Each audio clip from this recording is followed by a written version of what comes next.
Hey guys, thanks for joining me today at the afternoon tea sewing project. So in this series, we're just gonna hang out and make some fun little projects accompanied with a cup of tea, or if you're not a tea person, you can have your coffee with you, or hot chocolate, or a glass of wine. So whichever beverage of your choice. So just relax and you may find this a little less polished. There is less editing involved to it, probably more conversational. And don't worry, the proper set of tutorial will still be uploaded, and I'm still working on those projects as well. So this is just a little sort of a little treat. I'm trying to make this hopefully once or twice a month to fill in the gap in between the actual projects that I'm actually working on. For this project, you will need a handful of scraps and a little bit of quilt batting. Since we're gonna make the pot holder to be measuring 9-inch squares, so just cut your batting to be a slight bigger than that. You will also need an insulated batting. This is called the Insul Bright, made by Worm and Company. Although I believe there are several other brands that make similar products. So it's pretty cheap, so I like to have them around to make oven mitts, pot holder, of course, and if you want to make an insulated lunch bag, something like that. So you can easily find this in Amazon or in your local craft store. All right, so what we're gonna do, let me put my scraps away for now. I'm going to baste the Insul Bright with my batting. So I'm gonna take my basting spray. So first I'm gonna put my tea away just to make sure that no basting spray get inside the tea. And I'm gonna spray just a little bit, a couple spray there. All right, now I'm gonna take my batting. This is a cotton batting, by the way. And I'm gonna place that on top of the Insul Bright. I'm gonna start with this little piece, but I'm going to cut this though because there's a selvage end there. And I'm just gonna cut. So now what I'm gonna do, I'm going to purposely cut this in the wonky angle. So here I've already cut my piece in the wonky shape, and then I'm going to place it right on the center of the batting. And then I'm gonna take another piece, tiny little strip here. So what I'm gonna do with this little strip, I'm going to place this along the edge of the first fabric, right side together, and then I'm going to align the edges. And then what I'm gonna do, I'm gonna take this to the sewing machine and then sew with 1/4 inch of seam allowance.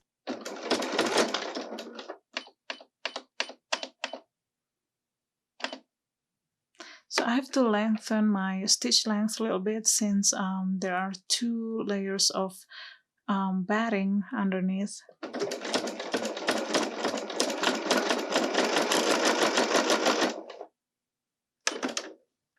Now what I'm going to do next, I'm going to trim off the excess fabric. Alright, now I'm going to open it up just like that. And then I'm going to iron. Perfect. Now I'm going to take another fabric and I'm going to use this strip now. And I am going to lay this strip on here, on this angle, aligning the edges just like that. And then I'm gonna go ahead and sew this again with 1/4 inch of seam allowance.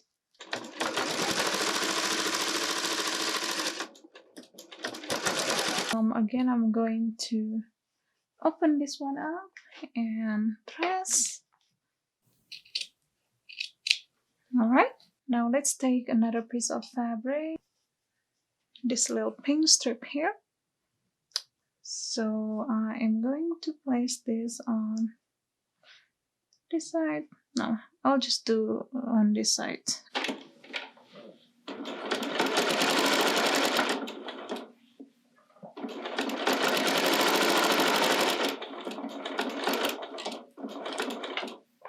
Alright, so now I'm going to again press this.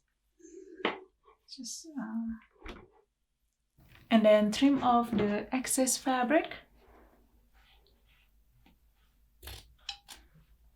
Alright, so here is our progress so far.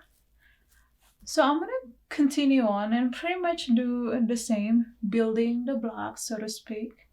And alright, now I'm gonna attach this strip here, and I'm going to go to this side. Okay, I forgot. Alright. So you can see that the edges of the other strip are kind of sticking out, so which is fine. Alright, now I'm gonna go ahead and sew them together.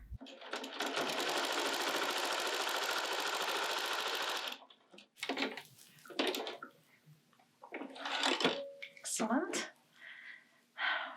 You know, sometimes I wish I have one of those sewing machines that have the automatic thread cutting feature.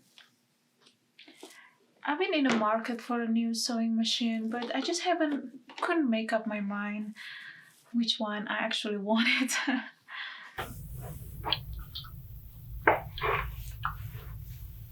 Now I'm gonna take another fabric. I'm gonna use this one here, and let's see, let me just place this one right on this edge. So now I'm gonna go ahead and sew them together with 1/4 inch of seam allowance.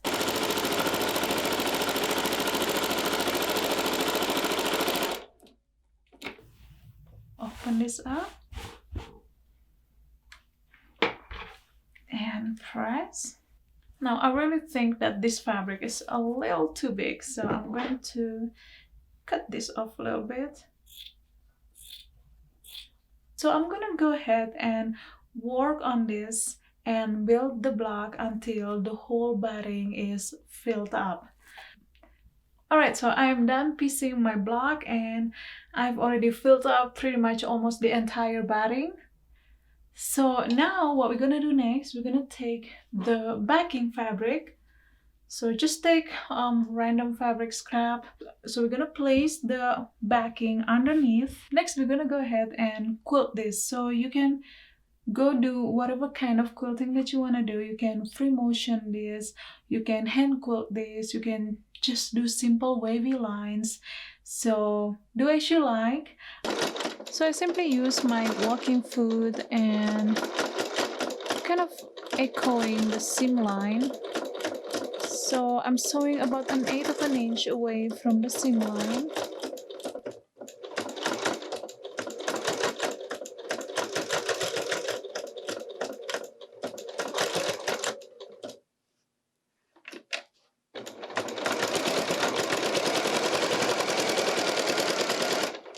So here I've already quilted my fabric. Now we're gonna go ahead and square this one up to measure 9-inch squares. Right, now I'm gonna take my cutting mat. So let me just, oops, let me just put my pressing board out of the way and grab my cutting mat. And here we go. And here I've got my ruler and my rotary cutter. Alright, so I don't know why I just can't cut while I'm sitting, so I have to stand up in order to be able to cut with my rotary cutter accurately. So here's my 9-inch point, and I'm gonna make sure that it is right on the center. And I am going to trim this side off, the same this side. Alright, amazing. Okay, now I am going to rotate this fabric along the 9-inch point.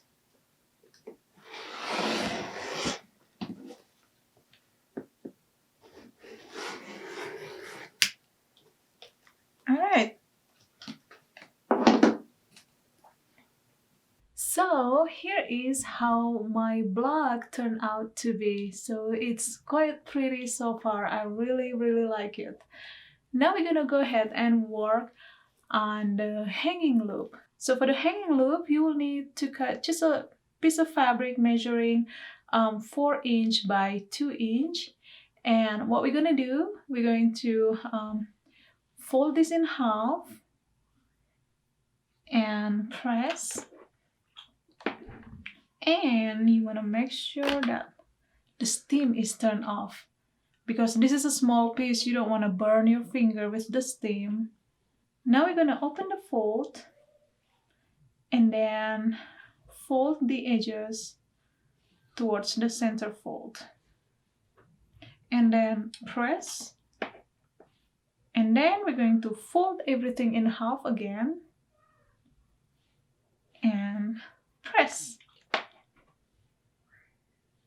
Now we've got a 1/2 inch wide strip. So I'm going to go ahead and sew the edges with 1/8 inch of seam allowance. So I'm starting from the open edge.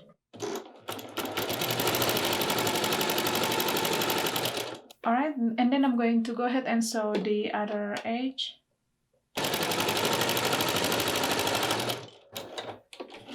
Amazing. Now I'm going to position my hanging loop on my pot holder. So this is how you're gonna position your hanging loop. Guys, now I'm gonna go ahead and sew the hanging loop along the edges with 1/4 inch of seam allowance. You don't really have to backstitch this, since this is just to keep the hanging loop to stay in place for now.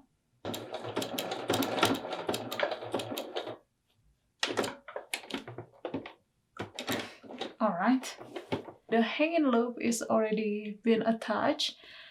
Now we're gonna go ahead and bind the pot holder. I'm going to use a 2.5 inch binding, and you will need just 1 strip. So I actually use a jelly roll strip that I press in half. I'm going to bind this pretty much the same way I would bind a quilt.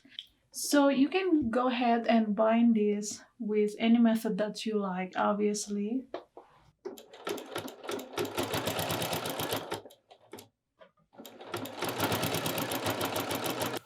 So here I've already attached my binding to the pot holder, and now I'm gonna go ahead and finish the binding with hand stitching. So here I've got my needle and thread. I'm just gonna go ahead and start sewing. I finally finished my binding, and I really love how this turned out. And this is how it looks at the back. Now with the hanging loop, we're gonna fold this towards the binding, just like that. And then we're gonna go ahead and sew along the edges so it will stay upward like this.